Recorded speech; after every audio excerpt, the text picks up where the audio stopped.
www.selfless.org. Recording by Andrea Fiore. The Way of Peace. Spiritual meditation is the pathway to divinity.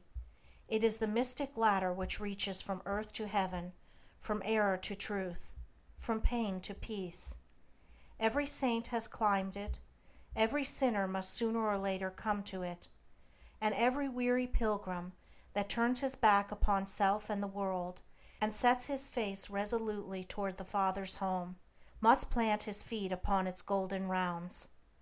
Without its aid you cannot grow into the divine state, the divine likeness, the divine peace, and the fadeless glories and unpolluting joys of truth will remain hidden from you.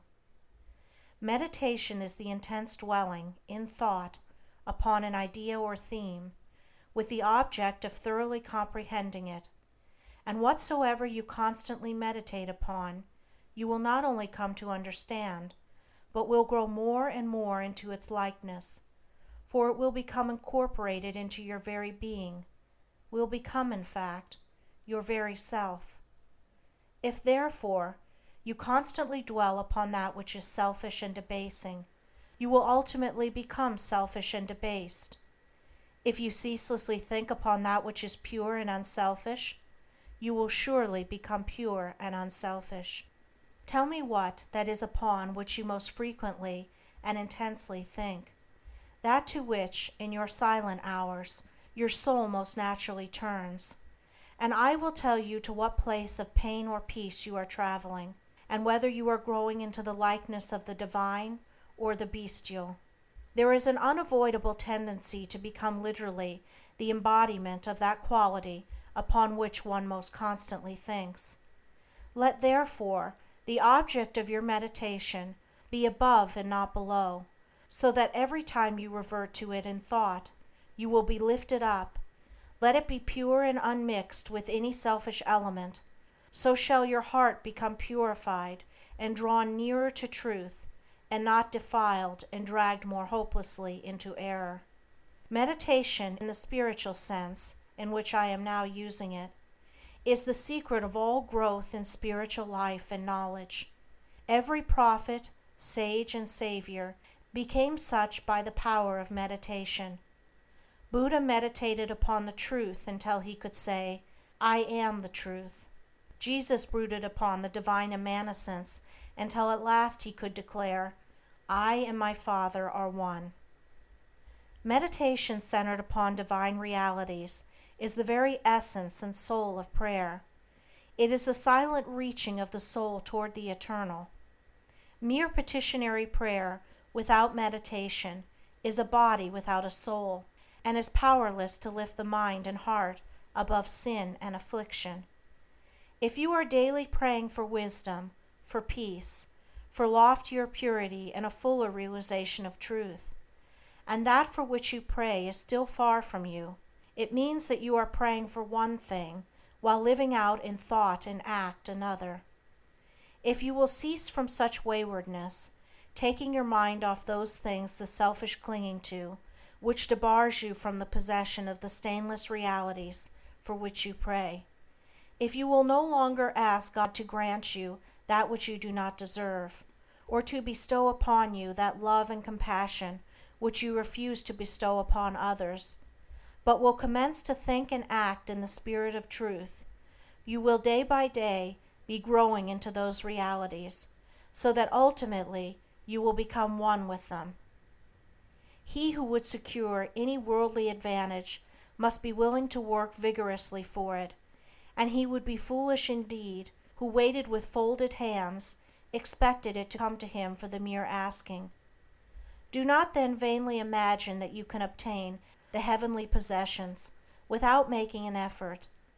Only when you commence to work earnestly in the kingdom of truth will you be allowed to partake of the bread of life, and when you have, by patient and uncomplaining effort, earned the spiritual wages for which you ask, they will not be withheld from you. If you really seek truth, and not merely your own gratification, if you love it above all worldly pleasures and gains, more even than happiness itself, you will be willing to make the effort necessary for its achievement. If you would be freed from sin and sorrow, if you would taste of that spotless purity for which you sigh and pray, if you would realize wisdom and knowledge, and would enter into the possession of profound and abiding peace, come now and enter the path of meditation, and let the supreme object of your meditation be truth. At the outset, meditation must be distinguished from idle reverie. There is nothing dreamy and unpractical about it. It is a process of searching and uncompromising thought, which allows nothing to remain but the simple and naked truth. Thus meditating, you will no longer strive to build yourself up in your prejudices, but forgetting self, you will remember only that you are seeking the truth. And so you will remove, one by one, the errors which you have built up around yourself in the past, and will patiently wait for the revelation of truth, which will come when your errors have been sufficiently removed. In the silent humility of your heart, you will realize that there is an inmost center in us all, where truth abides in fullness and around. Wall upon wall, the gross flesh hems it in, this perfect, clear perception, which is truth. A baffling and perverting carnal mesh blinds it and makes all error, and to know, rather consists in opening out a way whence the imprisoned splendor may escape, thus in effecting entry for a light, supposed to be without. Select some portion of the day in which to meditate, and keep that period sacred to your purpose. The best time is the very early morning, when the spirit of repose is upon everything. All natural conditions will then be in your favor. The passions, after the long bodily fast of the night, will be subdued. The excitements and worries of the previous day will have died away, and the mind, strong and yet restful, will be receptive to spiritual instruction. Indeed, one of the first efforts you will be called upon to make will be to shake off lethargy and indulgence, and if you refuse you will be unable to advance, for the demands of the spirit are imperative. To be spiritually awakened is also to be mentally and physically awakened. The sluggard and the self-indulgent can have no knowledge of truth. He who, possessed of health and strength, wastes the calm, precious hours of the silent morning in drowsy indulgence is totally unfit to climb the heavenly heights. He whose awakening consciousness has become alive to its lofty possibilities, who is beginning to shake off the darkness of ignorance in which the world is enveloped, rises before the stars have ceased their vigil, and grappling with the darkness within his soul, strives, by holy aspiration, to perceive the light of truth while the unawakened world dreams on. The heights by great men reached and kept were not attained by sudden flight, but they, while their companions slept, were toiling upward in the night. No saint, no holy man, no teacher of truth ever lived who did not rise early in the morning. Jesus habitually rose early and climbed the solitary mountains to engage in holy communion. Buddha always rose an hour before sunrise and engaged in meditation, and all his disciples were enjoined to do the same. If you have to commence your daily duties at a very early hour, and are thus debarred from giving the early morning to systematic meditation, try to give an hour at night, and should this, by the length and laboriousness of your daily task, be denied you, you need not despair, for you may then turn your thoughts upward in holy meditation in the intervals of your work, or in those few idle minutes which you now waste in aimlessness. And should your work be of that kind which becomes by practice automatic, you may meditate while engaged upon it. That eminent Christian saint and philosopher, Jacob Boehme, realized his vast knowledge of divine things whilst working long hours as a shoemaker. In every life there is a time to think, and the busiest, the most laborious, is not shut out from aspiration and meditation. Spiritual meditation and self-discipline are inseparable, if you will. Therefore, Commence to meditate upon yourself so as to try and understand yourself. For remember, the great object you will have in view will be the complete removal of all your errors in order that you may realize truth. You will begin to question your motives, thoughts, and acts, comparing them with your ideal, and endeavoring to look upon them with a calm and impartial eye.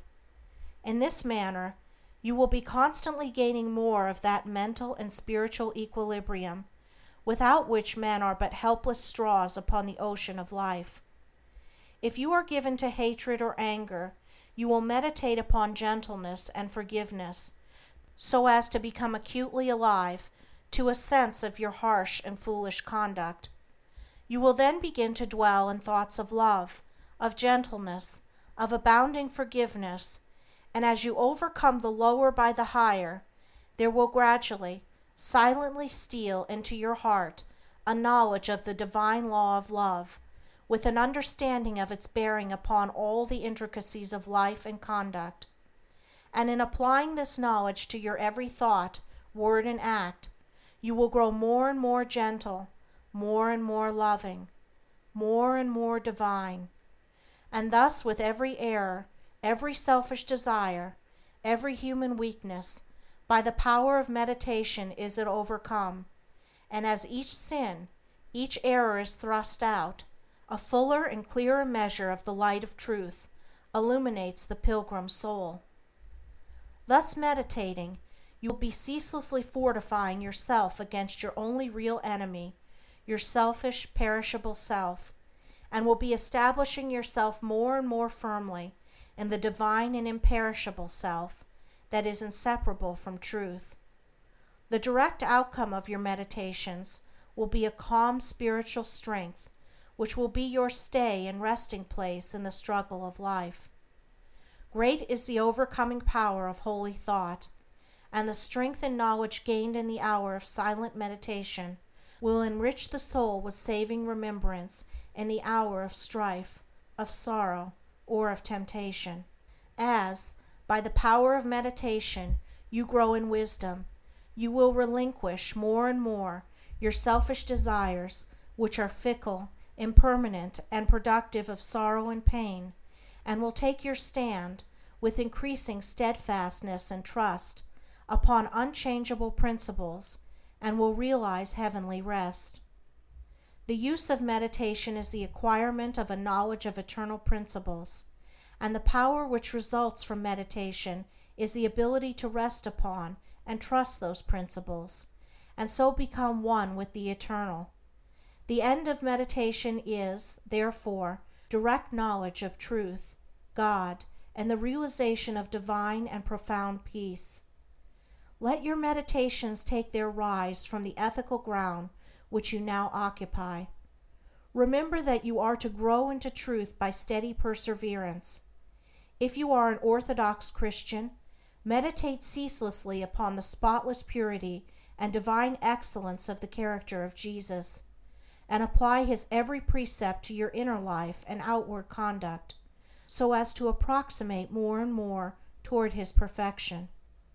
Do not be as those religious ones who, refusing to meditate upon the law of truth and to put into practice the precepts given to them by their master, are content to formally worship, to cling to their particular creeds, and to continue the ceaseless round of sin and suffering.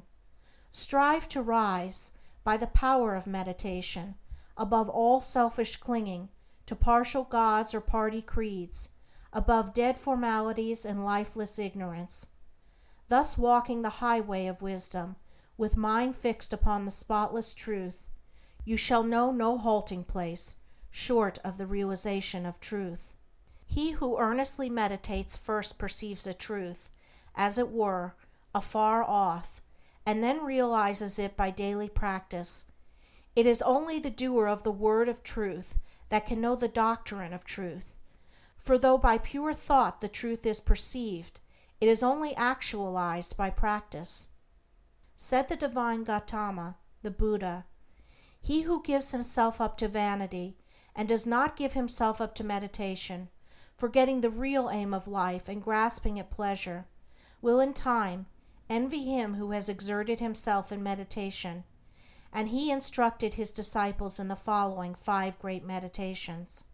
The first meditation is the meditation of love, in which you so adjust your heart that you long for the weal and welfare of all beings, including the happiness of your enemies. The second meditation is the meditation of pity, in which you think of all beings in distress, vividly representing in your imagination their sorrows and anxieties, so as to arouse a deep compassion for them in your soul. The third meditation is the meditation of joy, in which you think of the prosperity of others and rejoice with their rejoicings. The fourth meditation is the meditation of impurity, in which you consider the evil consequences of corruption, the effects of sin and diseases, how trivial often the pleasure of the moment, and how fatal its consequences. The fifth meditation is the meditation on serenity, in which you rise above love and hate, tyranny and oppression, wealth and want, and regard your own fate with impartial calmness and perfect tranquility. By engaging in these meditations, the disciples of the Buddha arrived at a knowledge of the truth. But whether you engage in these particular meditations or not matters little, so long as your object is truth, so long as you hunger and thirst for all that righteousness which is a holy heart and a blameless life. In your meditations, therefore, let your heart grow and expand with ever-broadening love, until freed from all hatred and passion and condemnation, it embraces the whole universe with thoughtful tenderness. As the flower opens its petals to receive the morning light, so open your soul more and more to the glorious light of truth. Soar upward upon the wings of aspiration, be fearless, and believe in the loftiest possibilities. Believe that a life of absolute meekness is possible. Believe that a life of stainless purity is possible. Believe that a life of perfect holiness is possible. Believe that the realization of the highest truth is possible. He who so believes climbs rapidly the heavenly hills, whilst the unbelievers continue to grope darkly and painfully in the fog-bound valleys. So believing, so aspiring, so meditating, divinely sweet and beautiful will be your spiritual experiences, and glorious the revelations that will enrapture your inward vision. As you realize the divine love, the divine justice, the divine purity, and the perfect law of good or God, great will be your bliss and deep your peace. Old things will pass away, and all things will become new. The veil of the material universe, so dense and impenetrable to the eye of error, so thin and gauzy to the eye of truth, will be lifted, and the spiritual universe will be revealed. Time will cease, and you will live only in eternity. Change and mortality will no more cause you anxiety and sorrow, for you will become established in the unchangeable, and will dwell in the very heart of immortality. Star of Wisdom.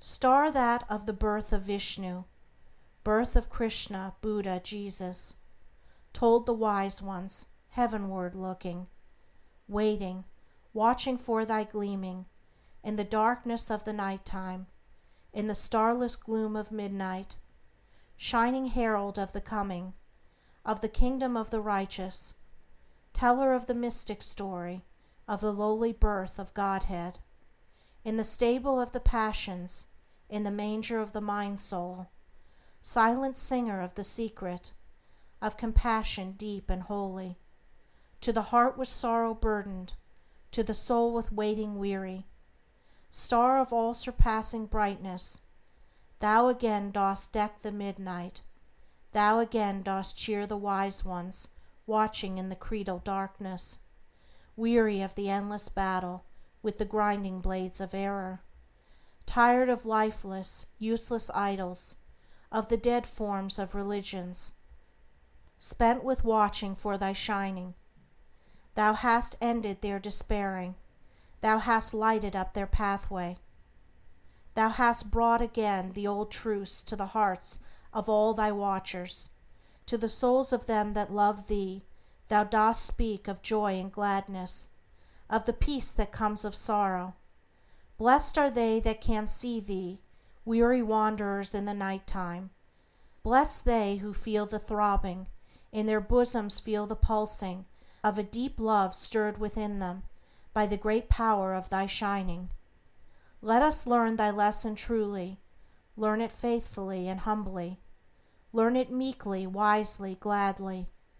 Ancient star of holy Vishnu, light of Krishna, Buddha, Jesus. End of Chapter 1. Recording by Andrea Fiore.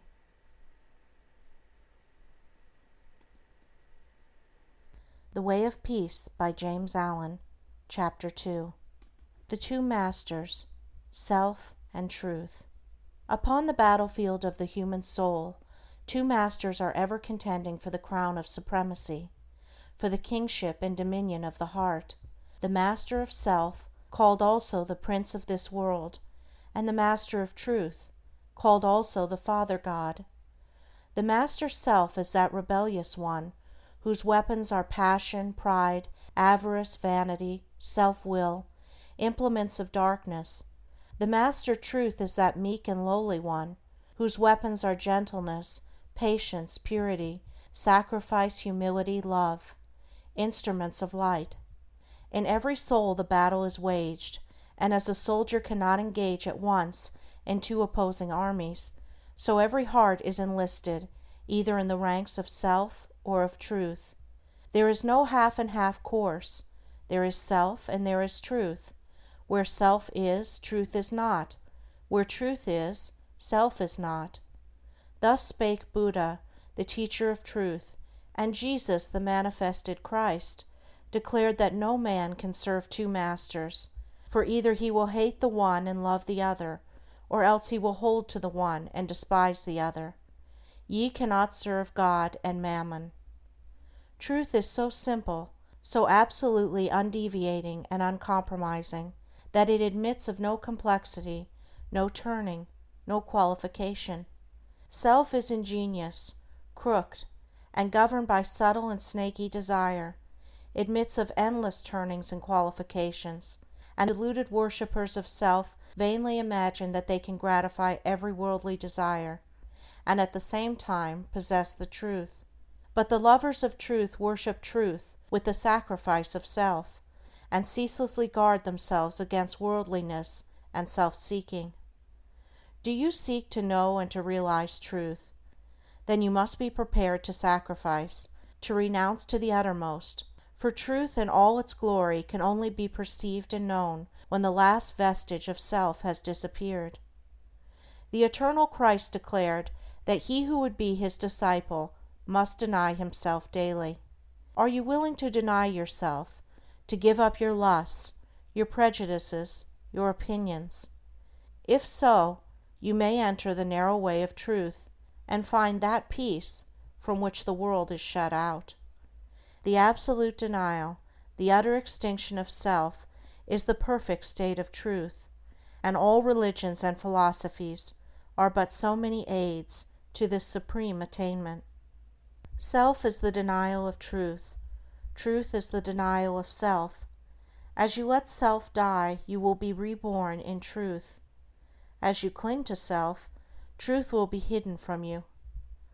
Whilst you cling to self, your path will be beset with difficulties, and repeated pains, sorrows, and disappointments will be your lot.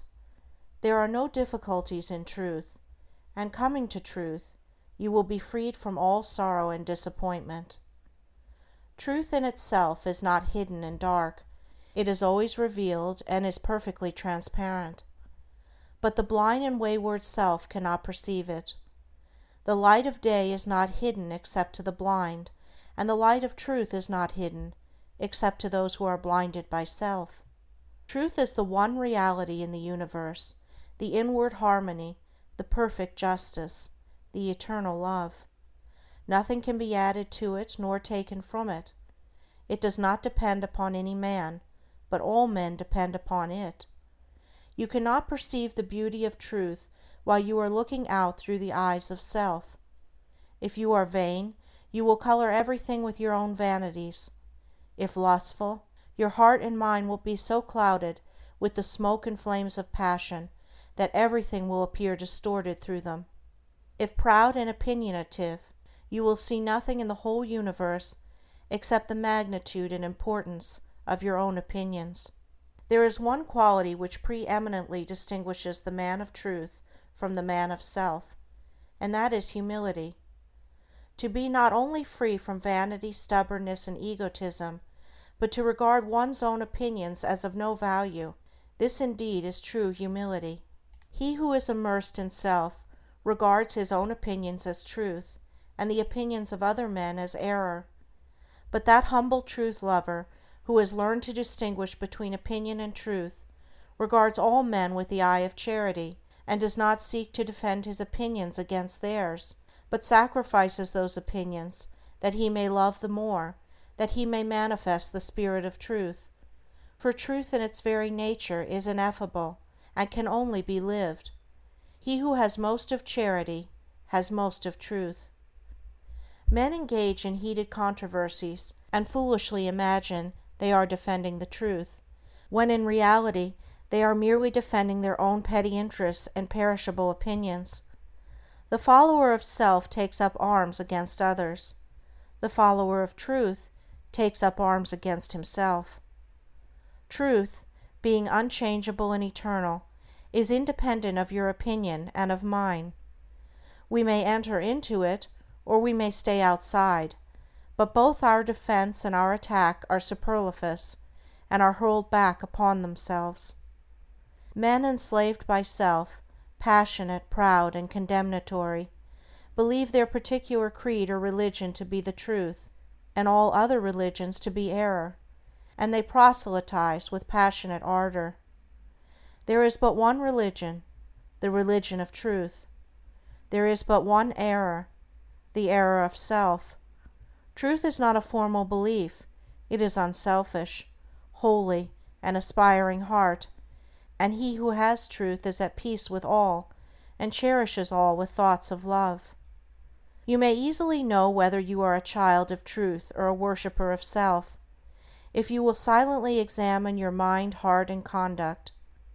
Do you harbor thoughts of suspicion, enmity, envy, lust, pride, or do you strenuously fight against these? If the former, you are chained to self, no matter what religion you may profess. If the latter, you are a candidate for truth, even though outwardly you may profess no religion. Are you passionate, self-willed, ever seeking to gain your own ends, self-indulgent and self-centered? Or are you gentle, mild, unselfish, quit of every form of self-indulgence, and are ever ready to give up your own? If the former, self is your master. If the latter, truth is the object of your affection. Do you strive for riches? Do you fight with passion for your party? Do you lust for power and leadership? Are you given to ostentation and self-praise? Or have you given up the love of riches? Have you relinquished all strife? Are you content to take the lowest place and to be passed by unnoticed? And have you ceased to talk about yourself and to regard yourself with self-complacent pride? If the former, even though you may imagine you worship God, the God of your heart is self. If the latter, even though you may withhold your lips from worship, you are dwelling with the Most High. The signs by which the truth lover is known are unmistakable. Hear the holy Krishna declare them in Sir Edwin Arnold's beautiful rendering of the Bhagavad Gita. Fearlessness, singleness of soul, the will always to strive for wisdom, opened hand and governed appetites, and piety and love of lonely study, humbleness, uprightness, heed to injure naught which lives, truthfulness, slowness unto wrath, a mind that lightly letteth go what others prize, and equanimity and charity, which splieth no man's faults, and tenderness towards all that suffer, a contented heart, fluttered by no desires, a bearing mild, modest and grave, with manhood nobly mixed, with patience, fortitude, and purity, an unrevengeful spirit, never given to rate itself too high. Such be the signs, O Indian Prince, of him whose feet are set on that fair path which leads to heavenly birth. When men, lost in the devious ways of error and self, have forgotten the heavenly birth, the state of holiness and truth, they set up artificial standards by which to judge one another, and make acceptance of, and adherence to, their own particular theology, the test of truth, and so men are divided one against another, and there is ceaseless enmity and strife, and unending sorrow and suffering. Reader, do you seek to realize the birth into truth? There is only one way. Let self die. All those lusts, appetites, desires, opinions, limited conceptions and prejudices to which you have hitherto so tenaciously clung, let them fall from you. Let them no longer hold you in bondage, and truth will be yours. Cease to look upon your own religion as superior to all others, and strive humbly to learn the supreme lesson of charity. No longer cling to the idea, so productive of strife and sorrow, that the Savior whom you worship is the only Savior, and that the Savior whom your brother worships, with equal sincerity and ardor, is an impostor, but seek diligently the path of holiness, and then you will realize that every holy man is a savior of mankind. The giving up of self is not merely the renunciation of outward things. It consists of the renunciation of the inward sin, the inward error, not by giving up vain clothing, not by relinquishing riches, not by abstaining from certain foods, not by speaking smooth words, not by merely doing these things as the truth found, but by giving up the spirit of vanity, by relinquishing the desire for riches, by abstaining from the lust of self-indulgence, by giving up all hatred, strife, condemnation, and self-seeking, and becoming gentle and pure at heart. By doing these things is the truth found. To do the former and not to do the latter is Pharisaism and hypocrisy, whereas the latter includes the former.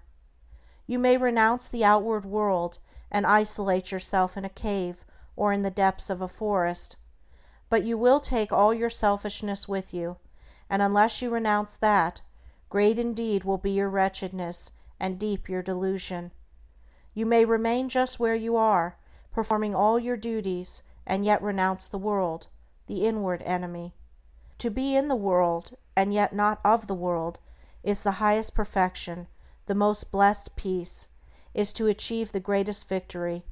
The renunciation of self is the way of truth. Therefore, enter the path.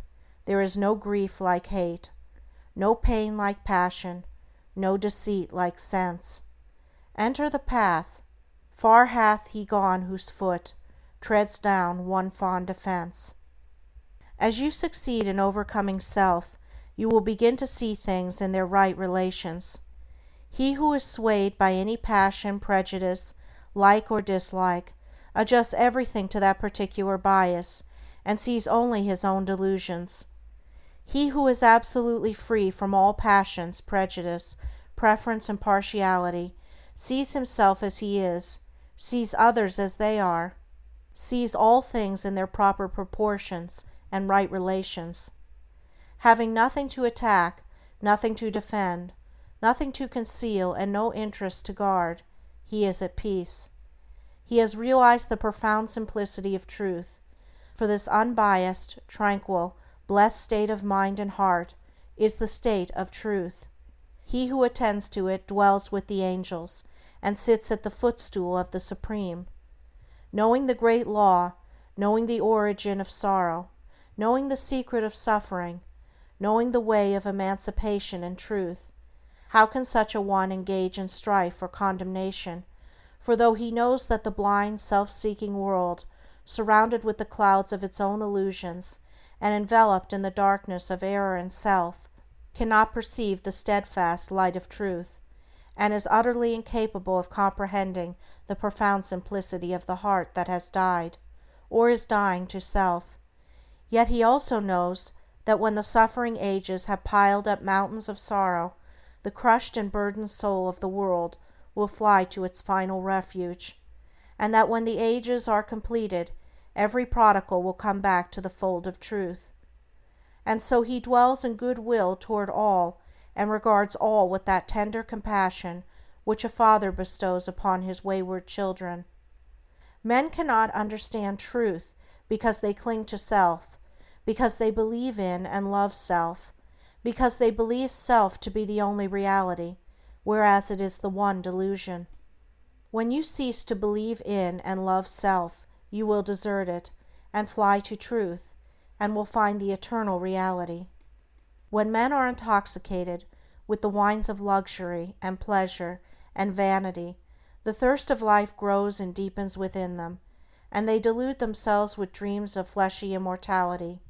But when they come to reap the harvest of their own sowing, and pain and sorrow supervene, then crushed and humiliated, relinquishing self and all the intoxications of self, they come, with aching hearts, to the one immortality, the immortality that destroys all delusions, the spiritual immortality in truth. Men pass from evil to good, from self to truth, through the dark gate of sorrow, for sorrow and self are inseparable. Only in the peace and bliss of truth is all sorrow vanquished. If you suffer disappointment because your cherished plans have been thwarted, or because someone has not come up to your anticipations, it is because you are clinging to self. If you suffer remorse for your conduct, it is because you have given way to self. If you are overwhelmed with chagrin and regret because of the attitude of someone else towards you, it is because you have been cherishing self.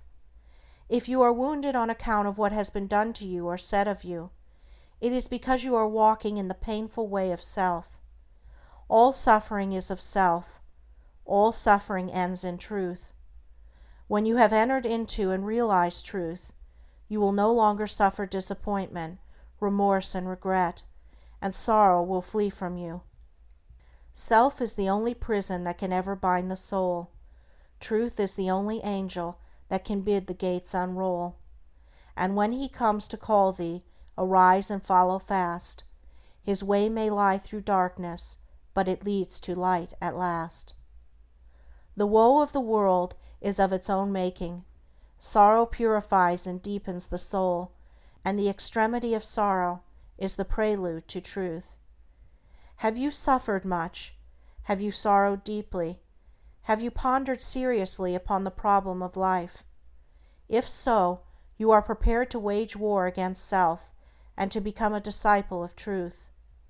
The intellectual who does not see the necessity for giving up self frame endless theories about the universe and call them truth. But do thou pursue that direct line of conduct which is the practice of righteousness, and thou wilt realize the truth which has no place in theory, and which never changes. Cultivate your heart. Water it continually with unselfish love and deep-felt pity, and strive to shut out from it all thoughts and feelings which are not in accordance with love. Return good for evil, love for hatred, gentleness for ill-treatment, and remain silent when attacked. So shall you transmute all your selfish desires into the pure gold of love, and self will disappear in truth. So will you walk blamelessly among men, yoked with the easy yoke of lowliness, and clothed with the divine garment of humility. O come, weary brother, thy struggling and striving, end thou in the heart of the Master of Ruth. Across self's drear desert, why wilt thou be driving, at thirst for the quickening waters of truth? When here by the path of thy searching and sinning flows life's gladsome stream, lies love's oasis green. Come, turn thou and rest, know the end and beginning, the sought and the searcher, the seer and seen. Thy Master sits not in the unapproached mountains, nor dwells in the mirage which floats on the air, nor shalt thou discover his magical fountains in pathways of sand that encircle despair. In selfhood's dark desert cease wearily seeking the odorous tracks of the feet of thy King, and if thou wouldest hear the sweet sound of his speaking, be deaf to all voices that emptily sing. Flee the vanishing places, renounce all thou hast, leave all that thou lovest, and naked and bare, thyself at the shrine of the innermost cast, the highest, the holiest, the changeless is there.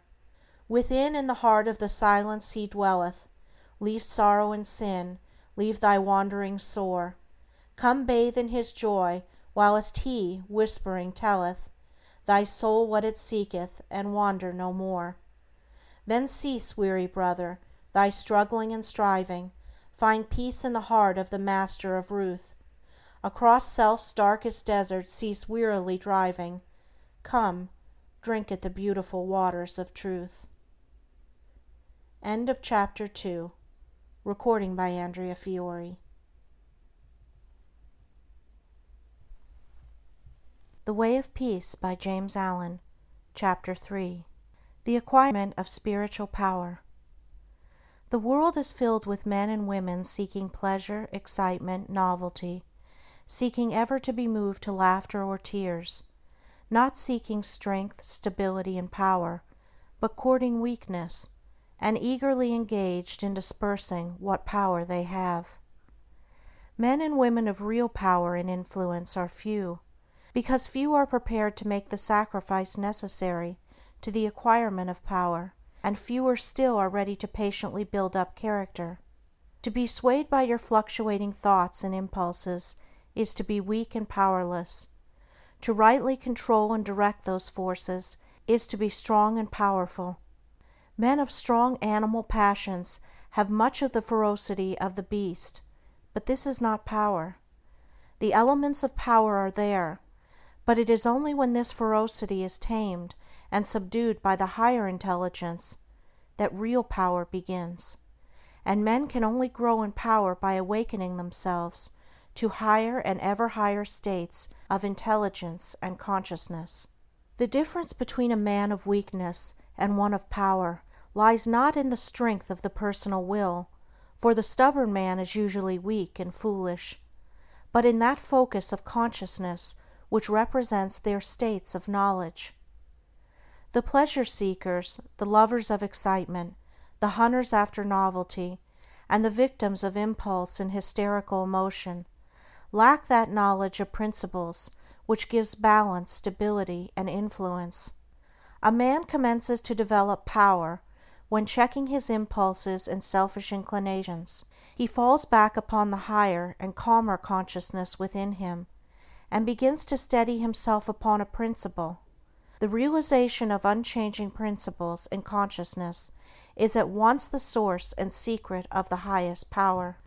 When, after much searching and suffering and sacrificing, the light of an eternal principle dawns upon the soul, a divine calm ensues, and joy unspeakable gladdens the heart. He who has realized such a principle ceases to wander, and remains poised and self-possessed. He ceases to be passion's slave, and become a master builder in the temple of destiny. The man that is governed by self and not by principle changes his front when his selfish comforts are threatened. Deeply intent upon defending and guarding his own interests, he regards all means as lawful that will subserve that end. He is continually scheming as to how he may protect himself against his enemies, being too self-centered to perceive that he is his own enemy. Such a man's work crumbles away, for it is divorced from truth and power. All effort that is grounded upon self perishes. Only that work endures that is built upon an indestructible principle. The man that stands upon a principle is the same calm, dauntless, self-possessed man under all circumstances. When the hour of trial comes, and he has to decide between his personal comforts and truth, he gives up his comforts and remains firm. Even the prospect of torture and death cannot alter or deter him. The man of self regards the loss of his wealth, his comforts, or his life as the greatest calamities which can befall him. The man of principle looks upon these incidents as comparatively insignificant, and not to be weighted with loss of character, loss of truth. To desert truth is, to him, the only happening which can really be called a calamity. It is the hour of crisis which decides who are the minions of darkness and who are the children of light.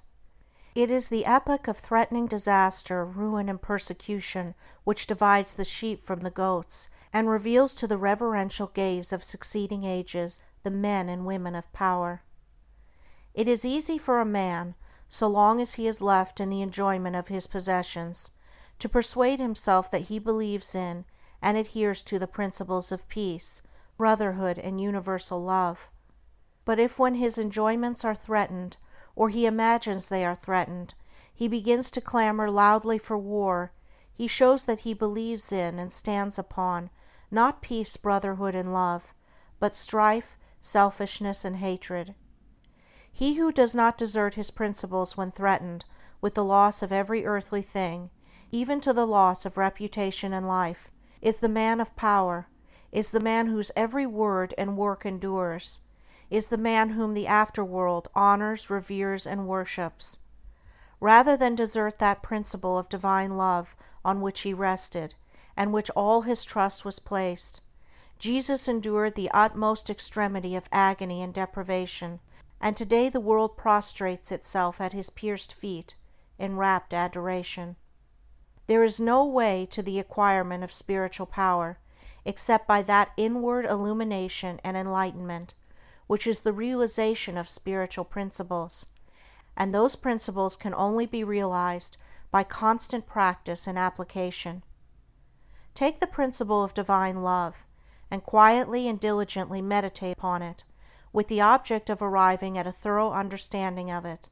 Bring its searching light to bear upon all your habits, your actions, your speech and intercourse with others, your every secret thought and desire. As you persevere in this course, the divine love will become more and more perfectly revealed to you, and your own shortcomings will stand out in more and more vivid contrast, spurring you on to renewed endeavor, and having once caught a glimpse of the incomparable majesty of that imperishable principle, you will never again rest in your weakness, your selfishness, your imperfection, but will pursue that love until you have relinquished every discordant element and have brought yourself into perfect harmony with it. And that state of inward harmony is spiritual power.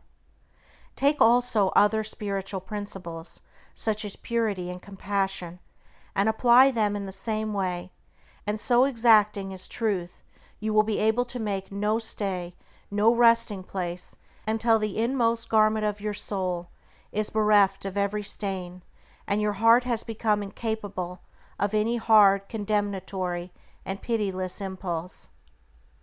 Only in so far as you understand, realize, and rely upon these principles will you acquire spiritual power, and that power will be manifested in and through you in the form of increasing dispassion, patience, and equanimity. Dispassion argues superior self-control. Sublime patience is the very hallmark of divine knowledge, and to retain an unbroken calm amid all the duties and distractions of life marks off the man of power. It is easy in the world to live after the world's opinion. It is easy in solitude to live after our own. But the great man is he who in the midst of the crowd keeps with perfect sweetness the independence of solitude. Some mystics hold that perfection in dispassion is the source of that power by which miracles, so called, are performed, and truly he who has gained such perfect control of all his interior forces that no shock, however great, can for one moment unbalance him, must be capable of guiding and directing those forces with a master hand. To grow in self-control, in patience, in equanimity, is to grow in strength and power, and you can only thus grow by focusing your consciousness upon a principle. As a child, after making many and vigorous attempts to walk unaided, at last succeeds, after numerous falls, in accomplishing this, so you must enter the way of power by first attempting to stand alone. Break away from the tyranny of custom, tradition, conventionality, and the opinions of others, until you succeed in walking lonely and erect among men. Rely upon your own judgment. Be true to your own conscience. Follow the light that is within you. All outward lights are so many will-o'-the-wisps. There will be those who will tell you that you are foolish, that your judgment is faulty, that your conscience is all awry, and that the light within you is darkness, but heed them not. If what they say is true, the sooner you, as the searcher for wisdom, find it out, the better, and you can only make the discovery by bringing your powers to the test. Therefore, pursue your course bravely. Your conscience is at least your own, and to follow it is to be a man. To follow the conscience of another is to be a slave. You will have many falls, will suffer many wounds, will endure many buffetings for a time, but press on in faith, believing that sure and certain victory lies ahead. Search for a rock, a principle, and having found it, cling to it. Get it under your feet and stand erect upon it, until at last, immovably fixed upon it, you succeed in defying the fury of the waves and storms of selfishness. For selfishness in any and every form is dissipation, weakness, death. Unselfishness in its spiritual aspect is conservation, power, life. As you grow in spiritual life and become established upon principles, you will become as beautiful and as unchangeable as those principles, will taste of the sweetness of their immortal essence, and will realize the eternal and indestructible nature of the God within. No harmful shaft can reach the righteous man, standing erect amid the storms of hate, defying hurt and injury and ban, surrounded by the trembling slaves of fate. Majestic in the strength of silent power, serene he stands, nor changes not nor turns. Patient and firm in suffering's darkest hour, time bends to him, and death and doom he spurns. Wrath's lurid lightnings round about him play, and hell's deep thunders roll above his head. Yet heeds he not, for him they cannot slay, who stands whence earth and time and space are fled. Sheltered by deathless love, what fear hath he? Armored in changeless truth, what can he know of loss and gain? Knowing eternity, he moves not whilst the shadows come and go. Call him immortal, call him truth and light, and splendor of prophetic majesty, who bideth thus amid the powers of the night, clothed with the glory of divinity. End of Chapter 3. Recording by Andrea Fiore.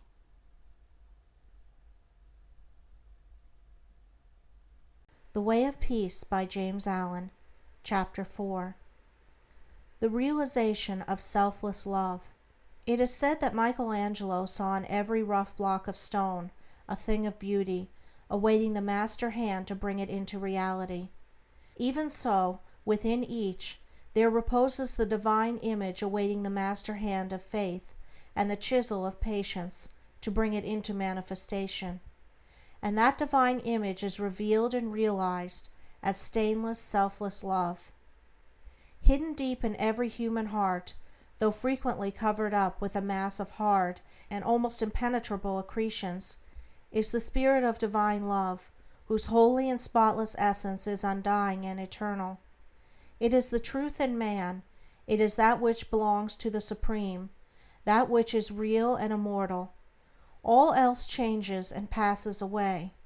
This alone is permanent and imperishable, and to realize this love by ceaseless diligence in the practice of the highest righteousness, to live in it and to become fully conscious in it, is to enter into immortality here and now, is to become one with truth, one with God, one with the central heart of all things, and to know our own divine and eternal nature.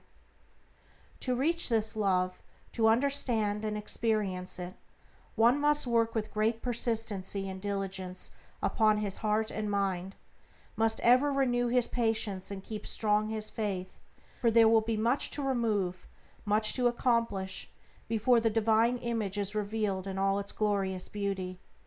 He who strives to reach and to accomplish the divine will be tried to the very uttermost, and this is absolutely necessary, for how else could one acquire that sublime patience, without which there is no real wisdom, no divinity? Ever and anon, as he proceeds, all his work will seem to be futile, and his efforts appear to be thrown away. Now and then a hasty touch will mar his image, and perhaps when he imagines his work is almost completed, he will find what he imagined to be the beautiful form of divine love utterly destroyed, and he must begin again, with his past bitter experience to guide and help him. But he who has resolutely set himself to reach the highest recognizes no such thing as defeat. All failures are apparent, not real. Every slip, every fall, every return to selfishness is a lesson learned, an experience gained, from which a golden grain of wisdom is extracted, helping the striver toward the accomplishment of his lofty object. To recognize that of our vices we can frame a ladder, if we will but tread beneath our feet each deed of shame, is to enter the way that leads unmistakably toward the divine, and the failings of one who thus recognizes are so many dead selves, upon which he rises, as upon stepping stones, to higher things. Once come to regard your failings, your sorrows and sufferings, as so many voices telling you plainly where you are weak and faulty, where you fall below the true and the divine, you will then begin to ceaselessly watch yourself, and every slip, every pang of pain will show you where you are to set to work, and what you have to remove out of your heart in order to bring it nearer to the likeness of the divine, nearer to the perfect love. And as you proceed day by day, detaching yourself more and more from the inward selfishness, the love that is selfless will gradually become revealed to you. And when you are growing patient and calm, when your petulances, tempers, and irritabilities are passing away from you, the more powerful lusts and prejudices seek to dominate and enslave you, then you will know that the divine is awakening within you, that you are drawing near to the eternal heart, that you are not far from that selfless love, the possession of which is peace and immortality. Divine love is distinguished from human love in this supremely important particular: it is free from partiality. Human love clings to a particular object to the exclusion of all else, and when that object is removed, great and deep is the resultant suffering to the one who loves. Divine love embraces the whole universe, and without clinging to any part, yet contains within itself the whole, and he who comes to it by gradually purifying and broadening his human loves until all the selfish and impure elements are burnt out of them, ceases from suffering. It is because human loves are narrow and confined and mingled with selfishness that they cause suffering. No suffering can result from that love, which is so absolutely pure that it seeks nothing for itself. Nevertheless, human loves are absolutely necessary as steps toward the divine, and no soul is prepared to partake of divine love until it has become capable of the deepest and most intense human love. It is only by passing through human loves and human sufferings that divine love is reached and realized. All human loves are perishable, like the forms to which they cling, but there is a love that is imperishable, and that does not cling to appearances.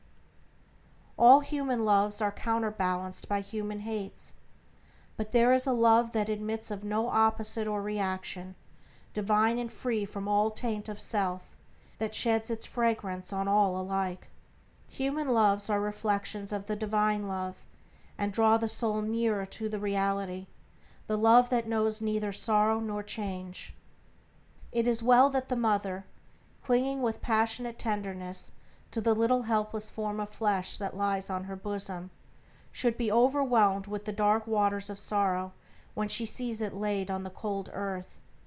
It is well that her tears should flow and her heart ache, for only thus can she be reminded of the evanescent nature of the joys and objects of sense, and be drawn nearer to the eternal and imperishable reality. It is well that lover, brother, sister, husband, wife, should suffer deep anguish and be enveloped in gloom when the visible object of their affection is torn from them, so that they may learn to turn their affections toward the invisible source of all, where alone abiding satisfaction is to be found. It is well that the proud, the ambitious, the self-seeking should suffer defeat, humiliation, and misfortune, that they should pass through the scorching fires of affliction, for only thus can the wayward soul be brought to reflect upon the enigma of life.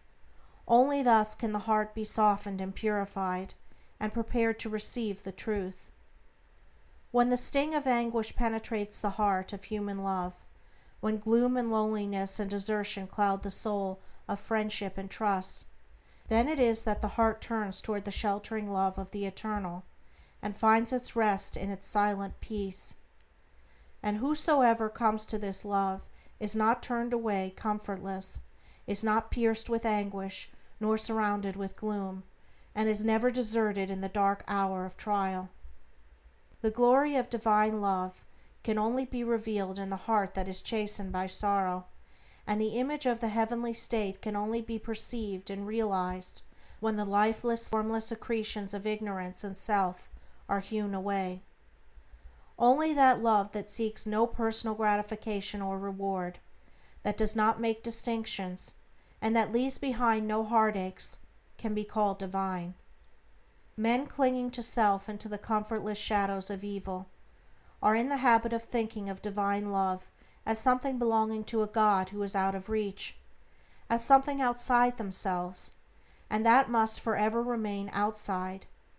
Truly the love of God is ever beyond the reach of self. But when the heart and mind are emptied of self, then the selfless love, the supreme love, the love that is of God or good, becomes an inward and abiding reality. And this inward realization of holy love is none other than the love of Christ, that is so much talked about and so little comprehended. The love that not only saves the soul from sin, but lifts it also above the power of temptation. But how may one attain to this sublime realization? The answer which truth has always given, and will ever give to this question is, empty thyself, and I will fill thee. Divine love cannot be known until self is dead, for self is the denial of love, and how can that which is known be also denied? Not until the stone of self is rolled away from the sepulchre of the soul and buried, cast off the bands of ignorance, and come forth in all the majesty of his resurrection. You believe that the Christ of Nazareth was put to death and rose again. I do not say you err in that belief, but if you refuse to believe that the gentle Spirit of love is crucified daily upon the dark cross of your selfish desires, then I say you err in this unbelief, and you have not yet perceived, even afar off, the love of Christ. You say that you have tasted of salvation in the love of Christ. Are you saved from your temper, your irritability, your vanity, your personal dislikes, your judgment and condemnation of others? If not, from what are you saved, and wherein have you realized the transforming love of Christ? He who has realized the love that is divine has become a new man, and has ceased to be swayed and dominated by the old elements of self. He is known for his patience, his purity, his self-control, his deep charity of heart, and his unalterable sweetness. Divine or selfless love is not a mere sentiment or emotion. It is a state of knowledge which destroys the dominion of evil and the belief in evil, and lifts the soul into the joyful realization of the supreme good. To the divinely wise, knowledge and love are one and inseparable. It is toward the complete realization of this divine love that the whole world is moving. It was for this purpose that the universe came into existence, and every grasping at happiness, every reaching out of the soul toward objects, ideas, and ideals is an effort to realize it. But the world does not realize this love at present, because it is grasping at the fleeting shadow and ignoring in its blindness the substance. And so suffering and sorrow continue, and must continue, until the world, taught by its self-inflicted pains, discovers the love that is selfless, the wisdom that is calm and full of peace. And this love, this wisdom, this peace, this tranquil state of mind and heart may be attained to, may be realized by all who are willing and ready to yield up self, and who are prepared to humbly enter into a comprehension of all that the giving up of self involves. There is no arbitrary power in the universe, and the strongest chains of fate by which men are bound are self-forged. Men are chained to that which causes suffering because they desire to be so, because they love their chains, because they think their little dark prison of self is sweet and beautiful, and they are afraid that if they desert that prison, they will lose all that is real and worth having. Ye suffer from yourselves, none else compels, none other holds ye that ye live and die. And the indwelling of power which forged the chains and built around itself the dark and narrow prison can break away when it desires and wills to do so, and the soul does will to do so when it has discovered the worthlessness of its prison, when long suffering has prepared it for the reception of the boundless light and love. As the shadow follows the form, and as the smoke comes after fire, so effect follows cause, and suffering and bliss follow the thoughts and deeds of men. There is no effect in the world around us, but has its hidden or revealed cause, and that cause is in accordance with absolute justice. Men reap a harvest of suffering, because in the near or distant past they have sown the seeds of evil. They reap a harvest of bliss, also as a result of their own sowing of the seeds of good. Let a man meditate upon this. Let him strive to understand it, and he will then begin to sow only seeds of good, and will burn up the tares and weeds which he has formerly grown in the garden of his heart. The world does not understand the love that is selfless, because it is engrossed in the pursuit of its own pleasures, and cramped within the narrow limits of perishable interests, mistaking, in its ignorance, those pleasures and interests for real and abiding things. Caught in the flames of fleshy lusts, and burning with anguish, it sees not the pure and peaceful beauty of truth. Feeding upon the swinish husks of error and self-delusion, it is shut out from the mansion of all-seeing love.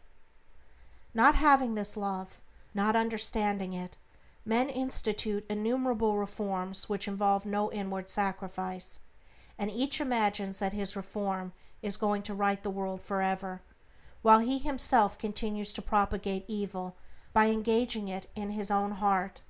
That only can be called reform which tends to reform the human heart, for all evil has its rise there, and not until the world, ceasing from selfishness and party strife, has learned the lesson of divine love, will it realize the golden age of universal blessedness. Let the rich cease to despise the poor, and the poor to condemn the rich. Let the greedy learn how to give, and the lustful how to grow pure. Let the partisan cease from strife, and the uncharitable begin to forgive. Let the envious endeavor to rejoice with others, and the slanderers grow ashamed of their conduct. Let men and women take their course, and lo, the golden age is at hand. He therefore who purifies his heart is the world's greatest benefactor. Yet though the world is, and will be for many ages to come, shut out from that age of old, which is the realization of selfless love, you, if you are willing, may enter it now, by rising above your selfish self, if you will pass from prejudice, hatred, and condemnation to gentle and forgiving love. Where hatred, dislike, and condemnation are, selfless love does not abide. It resides only in the heart that has ceased from all condemnation. You say, "How can I love the drunkard, the hypocrite, the sneak, the murderer? I am compelled to dislike and condemn such men." It is true you cannot love such men emotionally, but when you say that you must perforce dislike and condemn them, you show that you are not acquainted with the great overruling love, for it is possible to attain to such a state of interior enlightenment as will enable you to perceive the train of causes by which these men have become as they are, to enter into their intense sufferings, and to know the certainty of their ultimate purification. Possessed of such knowledge, it will be utterly impossible for you any longer to dislike or condemn them, and you will always think of them with perfect calmness and deep compassion. If you love people and speak of them with praise until they in some way thwart you, or do something of which you disapprove, and then you dislike them and speak of them with dispraise, you are not governed by the love which is of God. If in your heart you are continually arranging and condemning others, selfless love is hidden from you. He who knows that love is at the heart of all things, and has realized the all-sufficing power of that love, has no room in his heart for condemnation. Men not knowing this love constitute themselves judge and executioner of their fellows, forgetting that there is the eternal judge and executioner, and in so far as men deviate from them in their own views, their particular reforms and methods, they brand themselves as fanatical, unbalanced, lacking judgment, sincerity, and honesty. In so far as others approximate to their own standard, do they look upon them as being everything that is admirable. Such are the men who are centered in self. But he whose heart is centered in the supreme love does not so brand and classify men, does not seek to convert men to his own views, not to convince them of the superiority of his methods. Knowing the law of love, he lives it, and maintains the same calm attitude of mind and sweetness of heart toward all. The debased and virtuous, the foolish and the wise, the learned and the unlearned, the selfish and the unselfish, receive alike the benediction of his tranquil thought. You can only attain to supreme knowledge, this divine love, by unremitting endeavor and self-discipline, and by gaining victory after victory over yourself. Only the pure in heart see God, and when your heart is sufficiently purified, you will enter into the new birth, and the love that does not die, nor change, nor end in pain and sorrow, will be awakened within you, and you will be at peace. He who strives for the attainment of divine love is ever seeking to overcome the spirit of condemnation, for where there is pure spiritual knowledge, condemnation cannot exist, and only in the heart that has become incapable of condemnation is love perfected and fully realized. The Christian condemns the atheist satirizes the Christian. The Catholic and Protestant are ceaselessly engaged in wordy warfare, and the spirit of strife and hatred rules where peace and love should be.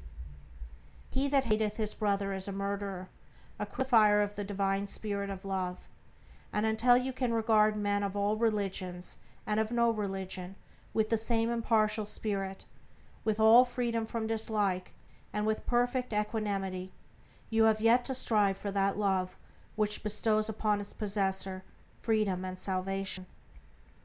The realization of divine knowledge, selfless love, utterly destroys the spirit of condemnation, disperses all evil, and lifts the consciousness to that height of pure vision where love, goodness, justice are seen to be universal, supreme, all-conquering, indestructible. Train your mind in strong, impartial, and gentle thought. Train your heart in purity and compassion. Train your tongue to silence and to true and stainless speech. So shall you enter the way of holiness and peace, and shall ultimately realize the immortal love. So living, without seeking to convert, you will convince without arguing, you will teach, not cherishing ambition. The wise will find you out, and without striving to gain men's opinions, you will subdue their hearts. For love is all-conquering, all-powerful, The thoughts and deeds and words of love can never perish. To know that love is universal, supreme, all-sufficing, to be freed from the trammels of evil, to be quit of the inward unrest, to know that all men are striving to realize the truth, each in his own way, to be satisfied, sorrowless, serene. This is peace. This is gladness. This is immortality. This is divinity. This is the realization of selfless love. I stood upon the shore and saw the rocks resist the onslaught of the mighty sea, and when I thought how all the countless shocks they had withstood through an eternity, and I said to wear away from this solid main the ceaseless efforts of the waves are vain. But when I thought how they the rocks had rent, and saw the sand and shingles at my feet, poor passive remnants of resistance spent, tumbled and tossed where they the waters meet, then saw I ancient landmarks 'neath the waves, and knew the waters held the stones their slaves.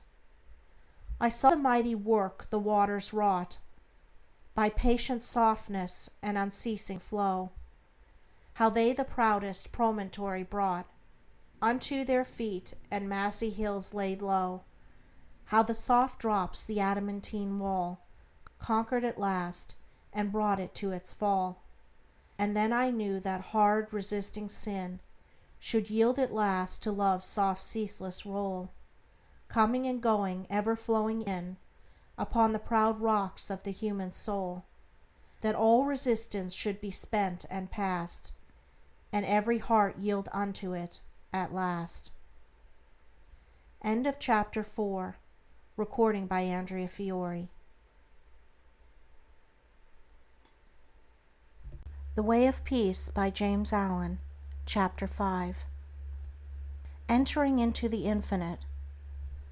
From the beginning of time, man, in spite of his bodily appetites and desires, in the midst of all his clinging to earthly and impermanent things, has ever been intuitively conscious of the limited, transient, and illusionary nature of his material existence, and in his sane and silent moments has tried to reach out into a comprehension of the Infinite, and has turned with tearful aspiration toward the restful reality of the eternal heart.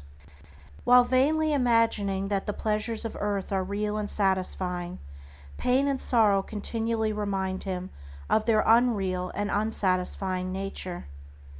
Ever striving to believe that complete satisfaction is to be found in material things, he is conscious of an inward and persistent revolt against this belief, which revolt is at once a refutation of his essential mortality and an imperishable proof that only in the immortal, the eternal, the infinite, can he find abiding satisfaction and unbroken peace. And here is the common ground of faith, here the root and spring of all religion, here the soul of brotherhood and the heart of love, that man is essentially and spiritually divine and eternal, and that, immersed in mortality and troubled with unrest, he is ever striving to enter into a consciousness of his real nature. The spirit of man is inseparable from the Infinite, and can be satisfied with nothing short of the Infinite, and the burden of pain will continue to weigh upon man's heart, and the shadows of sorrow to darken his pathway, until, ceasing from his wanderings in the dream world of matter, he comes back to his home in the reality of the Eternal. As the smallest drop of water detached from the ocean contains all the qualities of the ocean, so man, detached in consciousness from the Infinite, contains within him its likeness, and as the drop of water must, by the law of its nature, ultimately find its way back to the ocean and lose itself in its silent depths, so must man, by the unfailing law of his nature, at last return to his source and lose himself in the great ocean of the Infinite. To re-become one with the Infinite is the goal of man. To enter into perfect harmony with the eternal law is wisdom, love, and peace. But this divine state is, and must ever be, incomprehensible to the merely personal. Personality, separateness, selfishness are one and the same, and are the antithesis of wisdom and divinity. By the unqualified surrender of the personality, separateness and selfishness cease, and man enters into the possession of his divine heritage of immortality and infinity.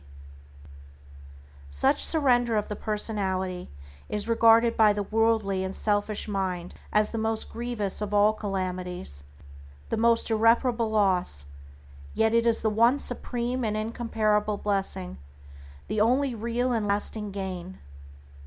The mind unenlightened upon the inner laws of being and upon the nature and destiny of its own life clings to transient appearances, things which have in them no enduring substantiality, and so clinging, perishes, for the time being, amid the shattered wreckage of its own illusions.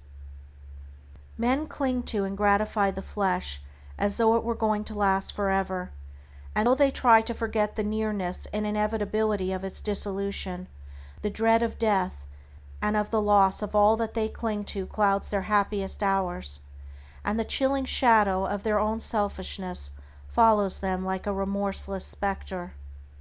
And with the accumulation of temporal comforts and luxuries, the divinity within men is drugged, and they sink deeper and deeper into materiality, into the perishable life of the senses, and where there is sufficient intellect, theories concerning the immortality of the flesh come to be regarded as infallible truths. When a man's soul is clouded with selfishness in any or every form, he loses the power of spiritual discrimination, and confuses the temporal with the eternal, the perishable with the permanent, mortality with immortality, and error with truth. It is thus that the world has come to be filled with theories and speculations, having no foundation in human experience. Every body of flesh contains within itself, from the hour of birth, the elements of its own destruction, and by the unalterable law of its own nature must it pass away. The perishable in the universe can never become permanent. The permanent can never pass away. The mortal can never become immortal. The immortal can never die. The temporal cannot become eternal, nor the eternal become temporal. Appearance can never become reality, nor reality fade into appearance. Error can never become truth, nor truth become error. Man cannot immortalize the flesh, but by overcoming the flesh, by relinquishing all its inclinations, he can enter the region of immortality. God alone hath immortality, and only by realizing the God state of consciousness does man enter into immortality. All nature in its myriad forms of life is changeable, impermanent, unenduring. Only the informing principle of nature endures. Nature is many, and is marked by separation. The informing principle is one, and is marked by unity. By overcoming the senses and the selfishness within, which is the overcoming of nature, man emerges from a chrysalis of the personal and illusory, and wings himself into the glorious light of the impersonal, the region of universal truth, out of which all perishable forms come. Let men, therefore, practice self-denial. Let them conquer their animal inclinations. Let them refuse to be enslaved by luxury and pleasure. Let them practice virtue, and grow daily into higher and ever higher virtue, until at last they grow into the divine, and enter into both the practice and the comprehension of humility, meekness, forgiveness, compassion, and love, which practice and comprehension constitute divinity. Good will gives insight, and only he who has so conquered his personality that he has but one attitude of mind, that of good will, toward all creatures, is possessed of divine insight, and is capable of distinguishing the true from the false. The supremely good man is therefore the wise man, the divine man, the enlightened seer, the knower of the eternal. Where you find unbroken gentleness, enduring patience, sublime lowliness, graciousness of speech, self-control, self-forgetfulness, and deep and abounding sympathy, look there for the highest wisdom, seek the company of such a one, for he has realized the divine, he lives with the eternal, he has become one with the infinite.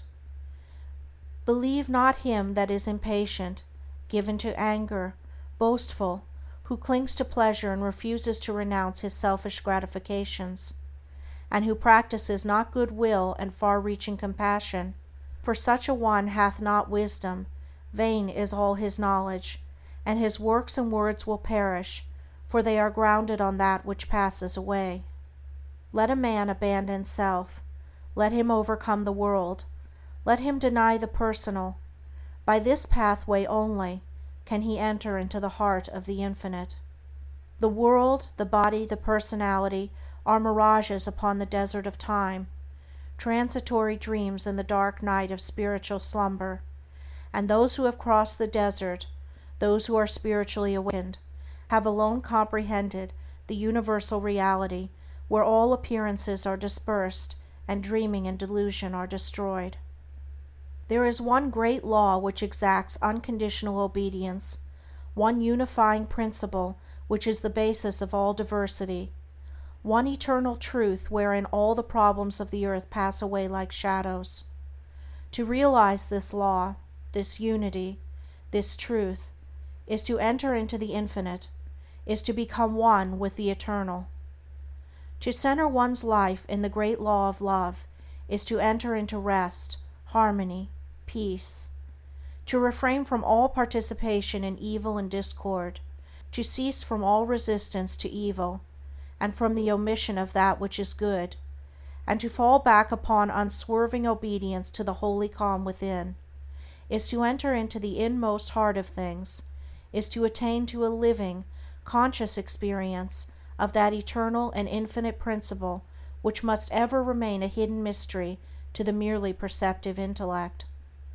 Until this principle is realized, the soul is not established in peace, and he who so realizes is truly wise, not wise with the wisdom of the learned, but with the simplicity of a blameless heart and of a divine manhood.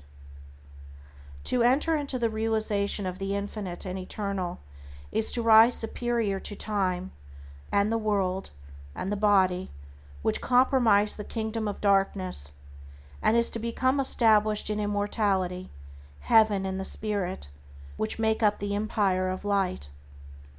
Entering into the infinite is not a mere theory or sentiment. It is a vital experience, which is the result of assiduous practice in inward purification. When the body is no longer believed to be, even remotely, the real man, when all appetites and desires are thoroughly subdued and purified, when the emotions are rested and calm, and when the oscillation of the intellect ceases and perfect poise is secured, then, and not till then, does consciousness become one with the infinite. Not until then is childlike wisdom and profound peace secured. Men grow weary and gray over the dark problems of life, and finally pass away and leave them unsolved, because they cannot see their way out of the darkness of the personality, being too much engrossed in its limitations. Seeking to save his personal life, man forfeits the greater impersonal life in truth. Clinging to the perishable, he is shut out from a knowledge of the eternal. By the surrender of self, all difficulties are overcome, and there is no error in the universe but the fire of inward sacrifice will burn it up like a chaff. No problem, however great, but will disappear like a shadow under the searching light of self-abnegation. Problems exist only in our own self-created illusions, and they vanish away when self is yielded up. Self and error are synonymous. Error is involved in the darkness of unfathomable complexity, but eternal simplicity is the glory of truth. Love of self shuts men out from truth, and seeking their own personal happiness, they lose the deeper, pure and more abiding bliss. Says Carlyle, "There is in man a higher than love of happiness. He can do without happiness, and instead thereof find blessedness." Love not pleasure, love God. This is the everlasting yea, wherein all contradiction is solved, wherein whoso walks and works, it is well with him. He who has yielded up that self, that personality that men most love, and to which they cling with such fierce tenacity, has left behind him all perplexity, and has entered into a simplicity so profoundly simple as to be looked upon by the world, involved as it is in a network of error, as foolishness. Yet such a one has realized the highest wisdom, and is at rest in the Infinite. He accomplishes without striving, and all problems melt before him, for he has entered the region of reality, and deals, not with changing effects, but with the unchanging principles of things. He is enlightened with a wisdom which is as superior to ratiocination as reason is to animality. Having yielded up his lusts, his errors, his opinions and prejudices, he has entered into possession of the knowledge of God. Having slain the selfish desire for heaven, and along with it the ignorant fear of hell, having relinquished even the love of life itself, he has gained supreme bliss and life eternal, the life which bridges life and death, and knows its own immortality. Having yielded up all without reservation, he has gained all, and rests in peace on the bosom of the Infinite. Only he who has become so free from self as to be equally content to be annihilated as to live, or to live as to be annihilated, is fit to enter into the Infinite. Only he, ceasing to trust his perishable self, has learned to trust in boundless measure the great law, the supreme good, is prepared to partake of undying bliss. For such a one there is no more regret, nor disappointment, nor remorse, for where all selfishness has ceased these sufferings cannot be, and whatever happens to him he knows that it is for his own good, and he is content, being no longer the servant of self, but the servant of the Supreme. He is no longer affected by the changes of earth, and when he hears of wars and rumors of wars, his peace is not disturbed, and where men grow angry and cynical and quarrelsome, he bestows compassion and love. Though appearance may contradict it, he knows that the world is progressing, and that through its laughing and its weeping, through its living and its keeping, through its follies and its labors, weaving in and out of sight, to the end from the beginning, through all virtue and all sinning, reeled from God's great spool of progress, runs the golden thread of light. When a fierce storm is raging, none are angered about it, because they know it will quickly pass away, and when the storms of contention are devastating the world, the wise man, looking with the eyes of truth and pity, knows that it will pass away, and out of the wreckage of broken hearts which it leaves behind, the immortal temple of wisdom will be built. Sublimely patient, infinitely compassionate, deep, silent, and pure, his very presence is a benediction, and when he speaks, men ponder his words in their hearts, and by them rise to higher levels of attainment. Such is he who has entered into the Infinite, who by the power of utmost sacrifice has solved the sacred mystery of life. Questioning life and destiny and truth, I sought the dark and labyrinthine Sphinx, who spake to me this strange and wondrous thing: concealment only lies in blinded eyes, and God alone can see the form of God. I sought to solve this hidden mystery, vainly by paths of blindness and of pain, but when I found the way of love and peace, concealment ceased, and I was blind no more. Then I saw God, e'en with the eyes of God.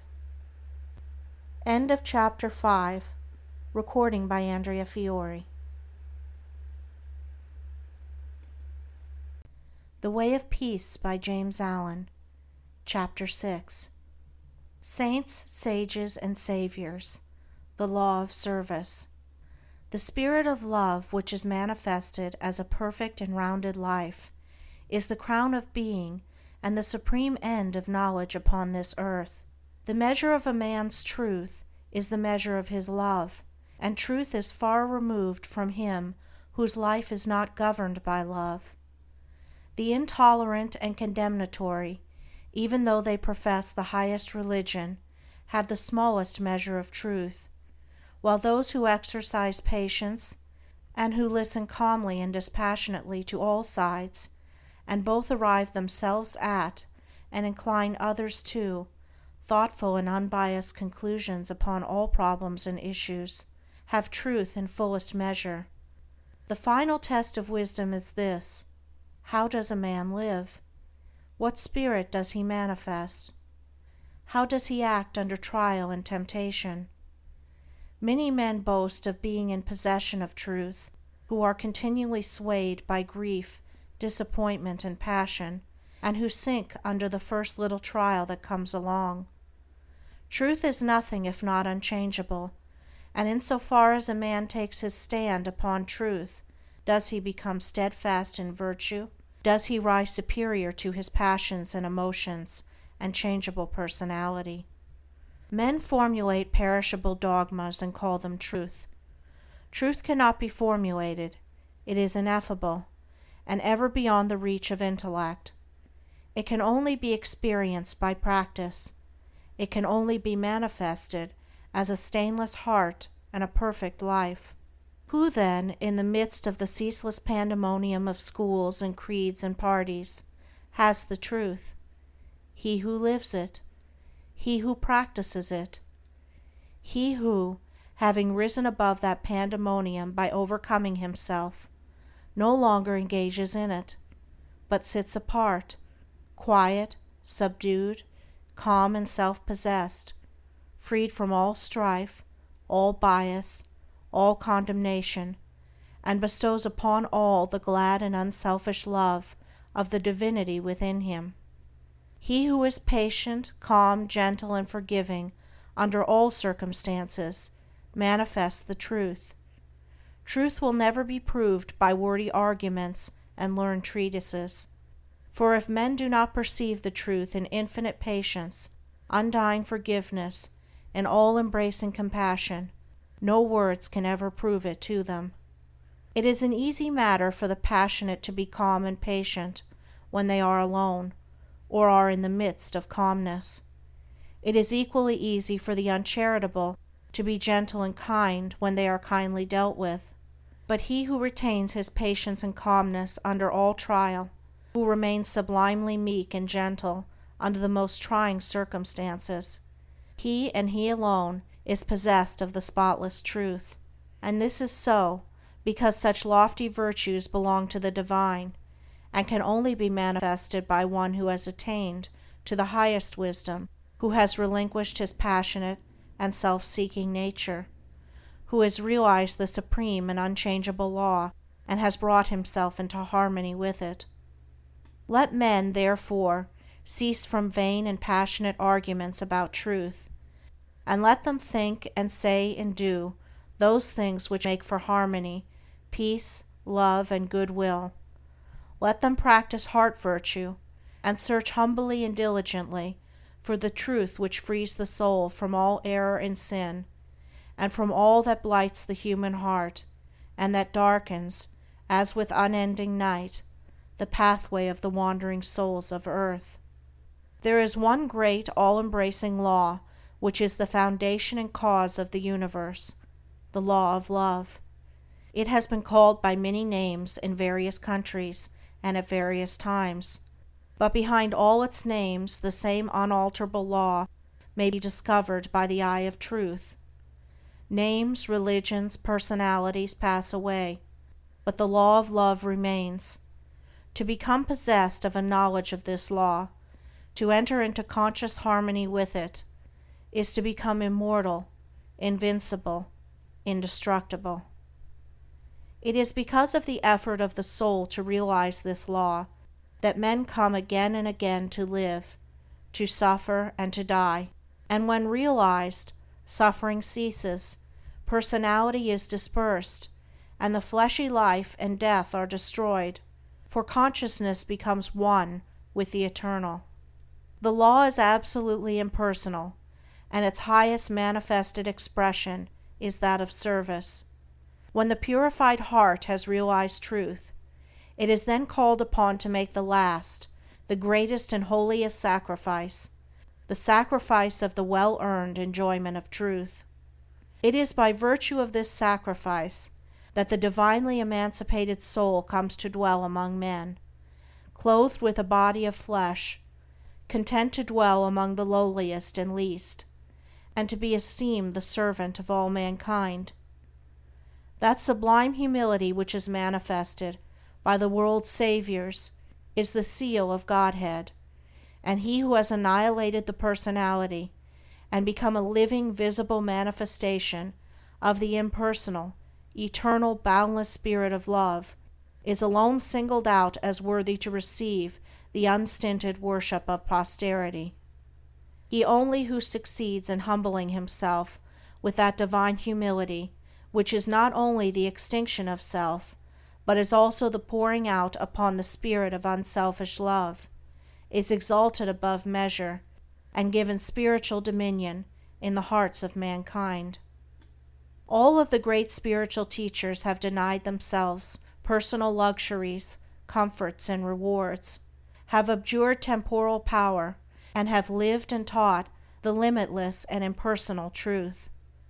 Compare their lives and teachings, and you will find the same simplicity, the same self-sacrifice, the same humility, love, and peace, both lived and preached by them. They taught the same eternal principles, the realization of which destroys all evil. Those who have been hailed and worshipped as the saviors of mankind are manifestations of the great impersonal law, and being such, were free from passion and prejudice, and having no opinions, and no special letter of doctrine to preach and defend, they never sought to convert and to proselytize.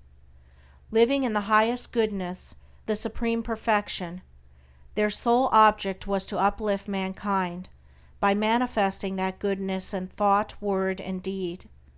They stand between man the personal and God the impersonal, and serve as exemplary types for the salvation of self-enslaved mankind.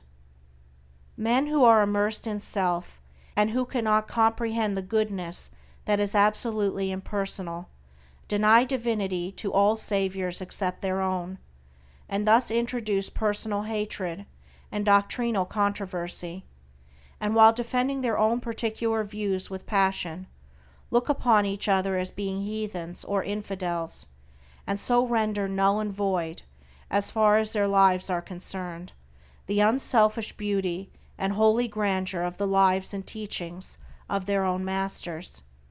Truth cannot be limited, it can never be the special prerogative of any man, school, or nation, and when personality steps in, truth is lost.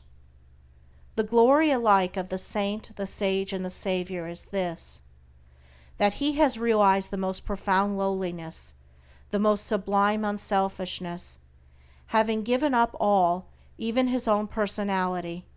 All his works are holy and enduring, for they are freed from every taint of self. He gives, yet never thinks of receiving. He works without regretting the past or anticipating the future, and never looks for reward. When the farmer has tilled and dressed his land and put in the seed, he knows that he has done all that he can possibly do, and that now he must trust to the elements, and wait patiently for the course of time to bring about the harvest, and that no amount of expectancy on his part will affect the result. Even so, he who has realized truth goes forth as a sower of the seeds of goodness, purity, love, and peace, without expectancy, and never looking for results, knowing that there is the great overruling law which brings about its own harvest in due time, and which is alike the source of preservation and destruction. Men not understanding the divine simplicity of a profoundly unselfish heart look upon their particular savior as the manifestation of a special miracle, as being something entirely apart and distinct from the nature of things, and as being, in his ethical excellence, eternally unapproachable by the whole of mankind. This attitude of unbelief, for such it is, in the divine perfectibility of man, paralyzes effort and binds the souls of men as with strong ropes to sin and suffering. Jesus grew in wisdom and was perfected by suffering. What Jesus was, he became such. What Buddha was, he became such. And every holy man became such by unremitting perseverance in self-sacrifice. Once recognize this, once realize that by watchful effort and hopeful perseverance you can rise above your lower nature, and great and glorious will be the vistas of attainment that will open out before you. Buddha vowed that he would not relax his efforts until he arrived at the state of perfection, and he accomplished his purpose. What the saints, sages, and saviors have accomplished, you likewise may accomplish, if you will only tread the way which they trod and pointed out, the way of self-sacrifice, of self-denying service. Truth is very simple. It says, "Give up self, come unto me, away from all that defiles, and I will give you rest." All the mountains of commentary that have been piled upon it cannot hide it from the heart that is earnestly seeking for righteousness. It does not require learning. It can be known in spite of learning. Disguised under many forms by erring self-seeking men, the beautiful simplicity and clear transparency of truth remains unaltered and undimmed, and the unselfish heart enters into it and partakes of its shining radiance. Not by weaving complex theories, not by building up speculative philosophies is truth realized, but by weaving the web of inward purity, by building up the temple of a stainless life, is truth realized.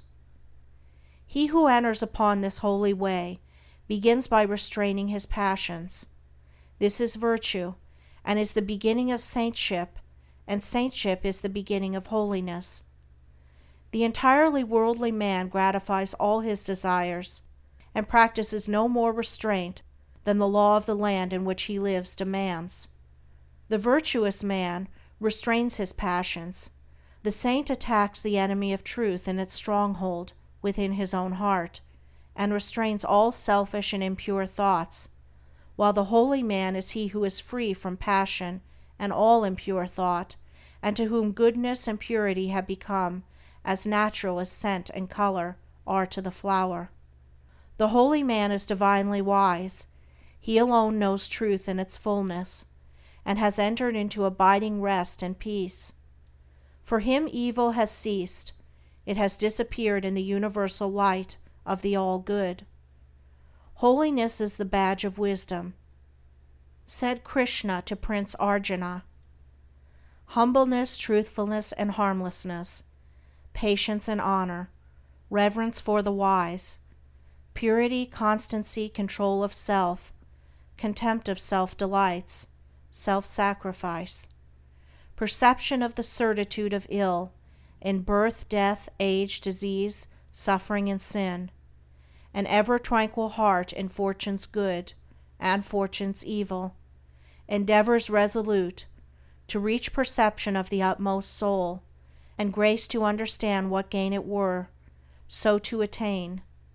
This is true wisdom, Prince, and what is otherwise is ignorance." Whoever fights ceaselessly against his own selfishness, and strives to supplant it with all-embracing love, is a saint, whether he live in a cottage or in the midst of riches and influence, or whether he preaches or remains obscure.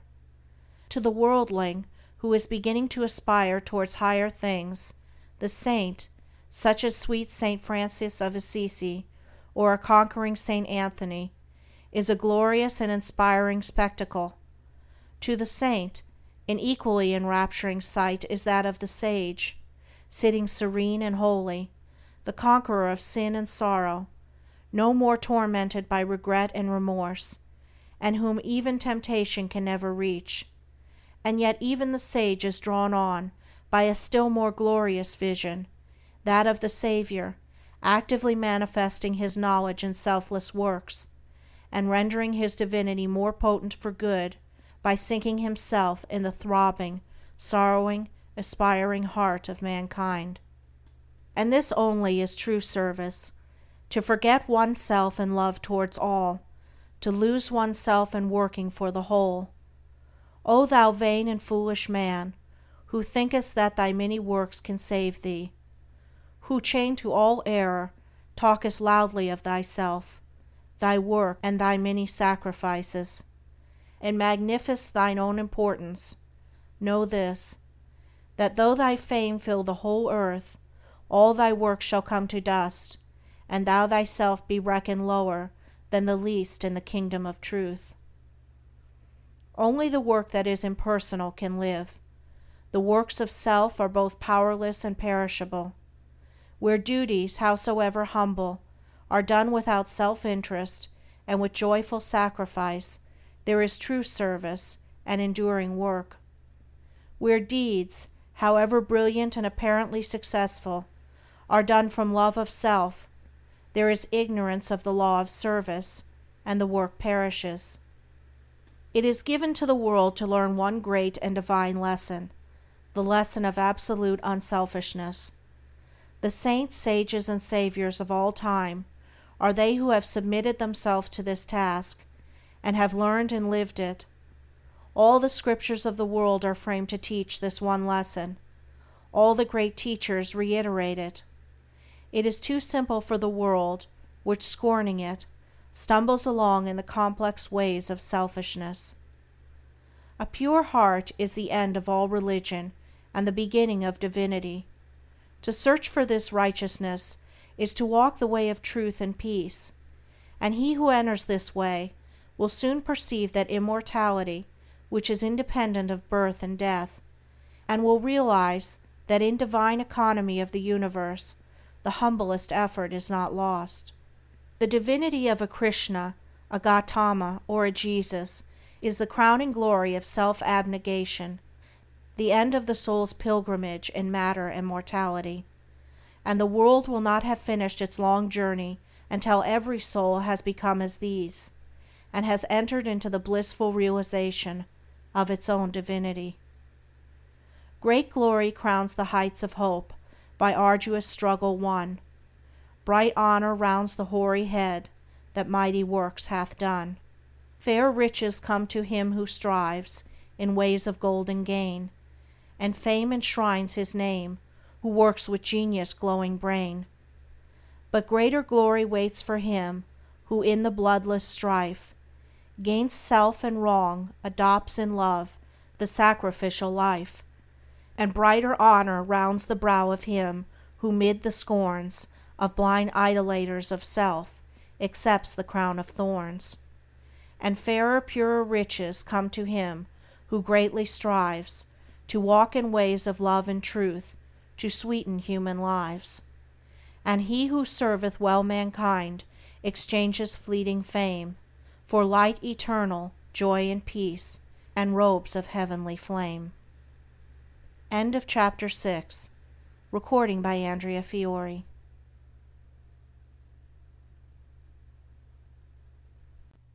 The Way of Peace by James Allen. Chapter 7. The realization of perfect peace. In the external universe, there is ceaseless turmoil, change, and unrest. At the heart of all things, there is undisturbed repose. In this deep silence dwelleth the Eternal. Man partakes of this duality, and both the surface change and disquietude, and the deep-seated eternal abode of peace, are contained within him. As there are silent depths in the ocean which the fiercest storm cannot reach, so there are silent, holy depths in the heart of man which the storms of sin and sorrow can never disturb. To reach this silence and to live consciously in it is peace. Discord is rife in the outward world, but unbroken harmony holds sway at the heart of the universe. The human soul, torn by discordant passion and grief, reaches blindly toward the harmony of the sinless state, and to reach this state, and to live consciously in it, is peace. Hatred severs human lives, fosters persecution, and hurls nations into ruthless war, yet men, though they do not understand why, retain some measure of faith in the overshadowing of a perfect love, and to reach this love, and to live consciously in it, is peace. And this inward peace, this silence, this harmony, this love, is the kingdom of heaven, which is so difficult to reach because few are willing to give up themselves and to become as little children. Heaven's gate is very narrow and minute. It cannot be perceived by foolish men, blinded by vain illusions of the world. E'en the clear-sighted who discern the way, and seek to enter, find the portal barred, and hard to be unlocked. Its massive bolts are pride and passion, avarice and lust. Men cry peace, peace, where there is no peace, but on the contrary, discord, disquietude, and strife. Apart from that wisdom, which is inseparable from self-renunciation, there can be no real and abiding peace. The peace which results from social comfort, passing gratification, or worldly victory is transitory in its nature and is burnt up in the heat of fiery trial. Only the peace of heaven endures through all trial, and only the selfless heart can know the peace of heaven. Holiness alone is undying peace. Self-control leads to it, and the ever-increasing light of wisdom guides the pilgrim on his way. It is partaken of in a measure as soon as the path of virtue is entered upon, but it is only realized in its fullness when self disappears in the consummation of a stainless life. This is peace, to conquer love of self and lust of life, to tear deep-rooted passion from the heart, to still the onward strife. If, O reader, you would realize the light that never fades, the joy that never ends, and the tranquility that cannot be disturbed, if you would leave behind forever your sins, your sorrows, your anxieties and perplexities, if, I say, you would partake of this salvation, this supremely glorious life, then conquer yourself. Bring every thought, every impulse, every desire into perfect obedience to the divine power resident within you. There is no other way to peace but this, and if you refuse to walk it, your much praying and your strict adherence to ritual will be fruitless and unavailing, and neither gods nor angels can help you. Only to him that overcometh is given the white stone of the regenerate life, on which is written the new and ineffable name. Come away for a while from external things, from the pleasures of the senses, from the arguments of the intellect, from the noise and the excitements of the world, and withdraw yourself into the inmost chamber of your heart, and there, free from sacrilegious intrusion of all selfish desires, you will find a deep silence, a holy calm, a blissful repose, and if you will rest a while in that holy place, and will meditate there, the faultless eye of truth will open within you, and you will see things as they really are. This holy place within you is your real and eternal self.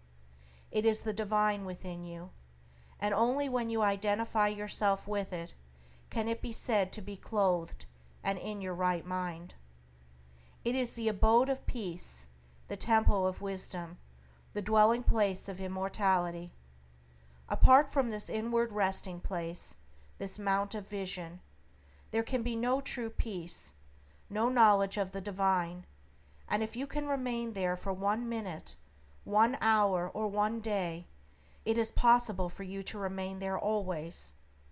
All your sins and sorrows, Your fears and anxieties are your own, and you can cling to them or you can give them up. Of your own accord you cling to your unrest. Of your own accord you can come to abiding peace. No one else can give up sin for you. You must give it up yourself. The greatest teacher can do no more than walk the way of truth for himself and point it out to you. You yourself must walk it for yourself. You can obtain freedom and peace alone by your own efforts, by yielding up that which binds the soul and which is destructive of peace. The angels of divine peace and joy are always at hand, and if you do not see them and hear them and dwell with them, it is because you shut yourself out from them and prefer the company of the spirits of evil within you. You are what you will be, what you wish to be, what you prefer to be. You can commence to purify yourself, and by so doing can arrive at peace, or you can refuse to purify yourself, and so remain with suffering. Step aside then, come out of the fret and the fever of life, away from the scorching heat of self, and enter the inward resting place, where the cooling airs of peace will calm, renew, and restore you. Come out of the storms of sin and anguish. Why be troubled and tempest tossed when the heaven of peace of God is yours? Give up all self-seeking. Give up self, and lo, the peace of God is yours. Subdue the animal within you. Conquer every selfish uprising, every discordant voice.